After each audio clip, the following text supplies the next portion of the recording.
Go. Good morning, first graders. How are you guys doing today? Oh, I'm so excited that I get to come and do music. So today we're going to be talking about world music. So what continent do we live in? Yeah, so we live in North America. So we have very distinct music here in North America. Stuff that you would hear on the radio. You can listen to pop, you can listen to Justin Bieber. A lot of music that we listen to now comes from Hollywood. So music can be found absolutely everywhere, and what's really cool about musical traditions is that each one of them is very unique. You could have, for example, one holiday and 1,000 different songs about it, but what makes it all about the same is that it goes to the same holiday. So I want to ask you guys, what are some languages that you usually sing songs in? English, that's right. So, for example, let's talk about Christmas. So, what are some of your guys' favorite Christmas songs? So, as you see in the room, we have about 24 different people who gave 24 different answers. All different songs, but they're all about Christmas. We can sing some songs in Spanish, which would be Feliz Navidad, and even though it's in another language, it's still about the same holiday. Today, we are going to talk about Eastern European music. Does anyone know where Europe is on the map? For sure, come on up. That is right. Europe is over here, and Eastern Europe is in this general area. Something that is very unique about Eastern Europe is it's not really set by a specific line or boundary types, but it's a lot of different people groups coming together. So some different types that it usually contains in the people are the Baltics, the Kaus, the Slavic states, the Balkans, and the former Soviet states. So what puts these cultures together is cultural similarities. So kind of like Christmas, the holiday, different songs, all about the same thing. Eastern Europe, different countries, but they all have cultural similarities because they are all in the same area from this point right here all the way even extending to Russia. We're not going to be focusing on Russia today because that can get a little tricky. It goes from European side all the way to even touching the Pacific. So today we are going to talk about the form and the characteristics of what Eastern European music is. Some of the characteristics about it are the form, which means, can anyone tell me what form is in music? No. Go ahead. That's okay. Let me refresh your memory. The form is the design of music, so it's how it's put together. So you can say a form is characteristics. So the characteristics of Eastern European music is the scales. So something that's very distinct about scales here is they're all in a line. So kind of like, remember when we talked last week about it being like a staircase, and if you want to walk up the stairs in a good way, you step on every single step. For Eastern European music, it would be like walking up a staircase and I would skip a step, or I would go back down a step, or I would skip 2 steps. So I'm actually going to use my laptop and I'm going to play you the difference. And I want to see if you guys can find what the difference is between a C major scale here and then also a Hungarian gypsy scale, but the same way. So I want you guys to listen.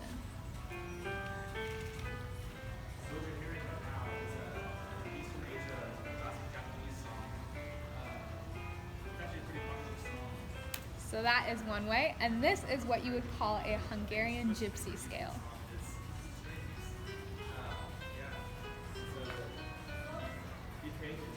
Let's hear it one more time. So something that is different about that one is you could say it sounds a little bit spookier. So what makes it different is for the second one, can someone tell me what it was? Yeah, not all of the intervals were the same. They kind of went up a few steps, they went down a few steps, they maybe jumped onto one of the black keys that we talked about.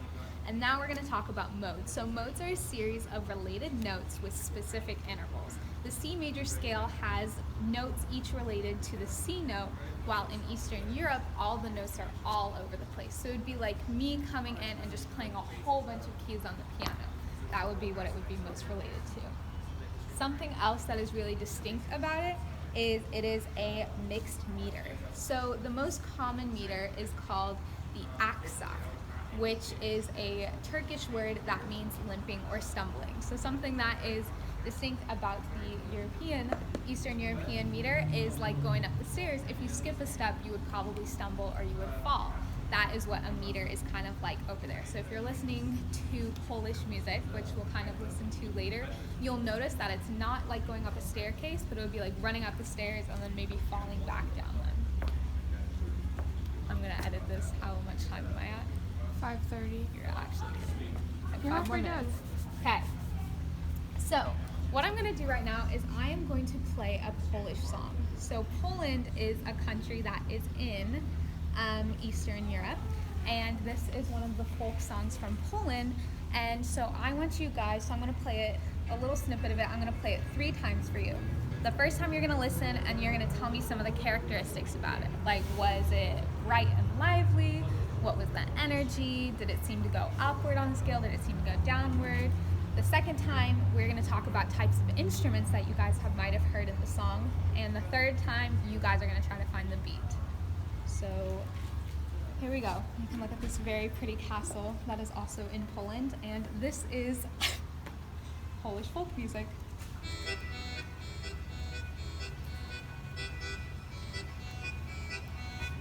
I'll let you guys just listen to that for a couple seconds.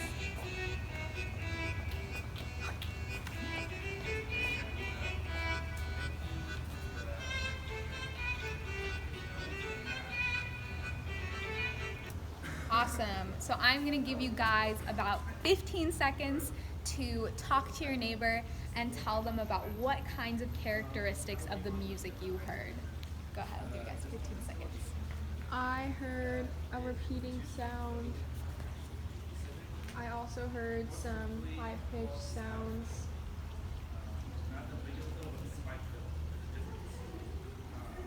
Beautiful. That was amazing, guys. I'm so proud of you. So I heard a lot of you guys say, oh, okay. Amazing. I heard a lot of you guys say that you heard some repeating sounds, you heard some bright sounds.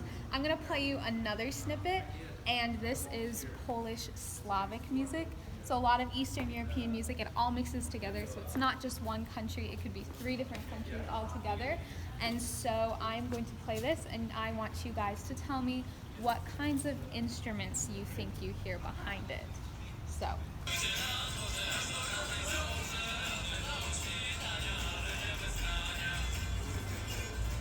And this is in Poland.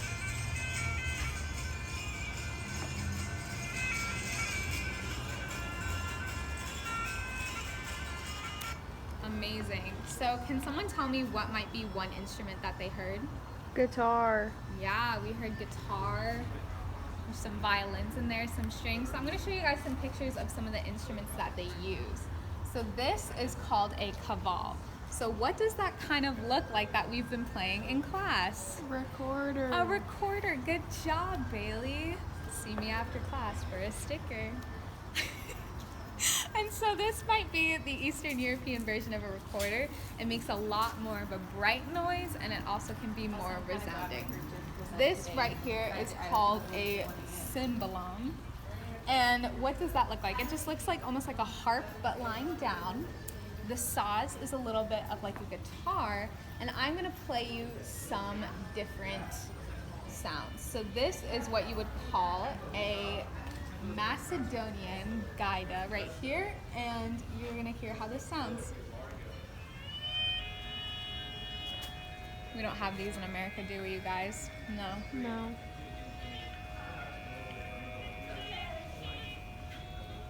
So something that's very distinct about Eastern European music is it sounds very folky. If you close your eyes, you can almost picture yourself like in a field or by a castle.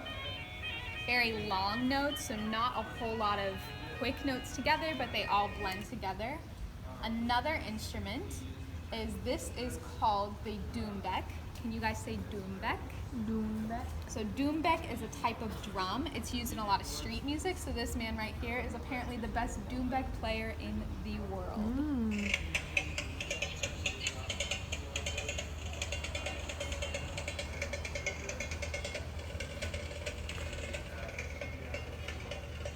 So drums are very important in Eastern European music because they help keep the beat. because what we talked about a little bit earlier is Eastern European music has a mixed meter. So what I'm gonna have you guys do right now is you guys are gonna kind of think, I can play over some of the stuff, and you guys are gonna make your own type of beat based onto a music. So I have some instruments in the back that you can use. I have some doumbeks, some drums, some drumsticks, and I'm gonna give you guys 10 minutes in your groups that we established last week, and then we're gonna come back and you guys are gonna come and present to us the beat.